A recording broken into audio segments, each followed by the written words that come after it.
السبيشالست دول الناس اللي هي عندها deep knowledge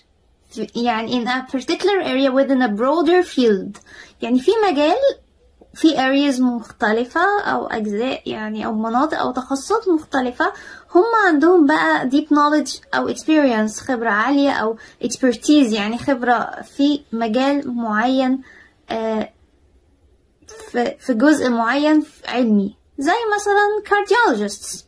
أطباء القلب، متخصصين في القلب، عندهم معرفة قوية أو deep knowledge في أمراض القلب.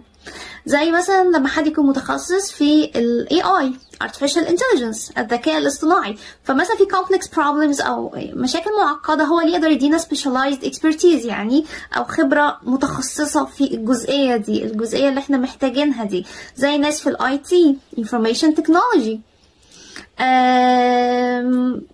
whatever الحاجة اللي هما متخصصين فيها، لكن هما عندهم knowledge مش عند حد تاني، بس في جزء محدد، بيبقوا متخصصين في جزئية معينة يقدروا ان هم يفيدوا فيها جدا، يقدروا ان هم يمدوا الناس بمعلومات متعمقة فيها، يقدروا حتى كممارسة كمان ان هم يمارسوها بشكل قوي لان هم خبرتهم فيها عالية. دول اسمهم specialists او المتخصصون. ودي داخله فكره على فكره consultants يعني اللي هم بيدونا